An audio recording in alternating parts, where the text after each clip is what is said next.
Known for his contribution and love to the art form, Managing Director of Spice Basket Hugh Dolan is taking issue with the most recent announcements by one political party to not have this type of music played at its rallies during the Lenten season. Most, if not all, calypsos are social commentaries, highlighting societal issues faced by the country. Dolan says this current refusal to entertain the music is not an isolated issue, as it dates back to his boyhood days. As a child, Dolan says every type of music was acceptable with the exception of Calypso, which was thought to be ungodly or satanic.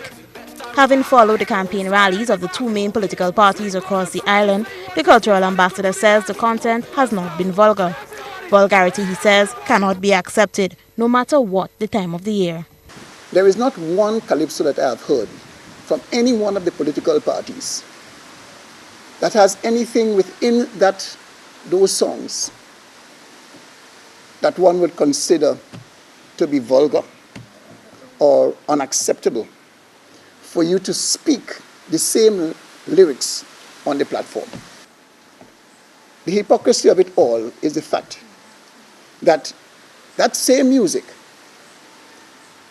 if you take that same Calypso beat and you attach gospel to it, and you refer to it as gospel and not Calypso, is acceptable. So the point is, what I do have a problem with, if you're going to be vulgarity, cannot and at no time should be accepted. So obviously we have to manage that. And if persons are going to be coming on our stage, you need to say to them, whichever political party, that, hey, these are our standards. The road to acceptance of calypsos has been a long and hard one. Dolan says once on stage, calypsonians must conduct themselves in a manner befitting the title.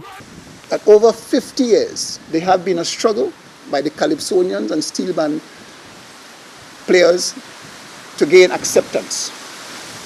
And I think they have been able to do so successfully.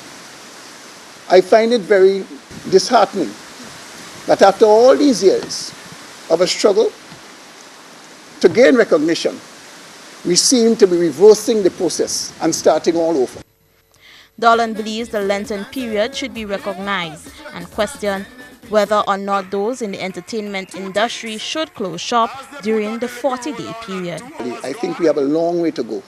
We cannot be speaking about culture, especially our very own culture. This is the Lenten season. We have to respect Lent. I am a Catholic, and I totally support the fact that we have to learn to conduct ourselves. I mean, it's a period that we have to recognize. I don't expect us to be jumping and whining and carrying on, in fact, at any time at all. But surely, we are in the middle of the tourist season, and this is what our culture is all about. Should we close up shop? For GBN News, I am Rachel Bean.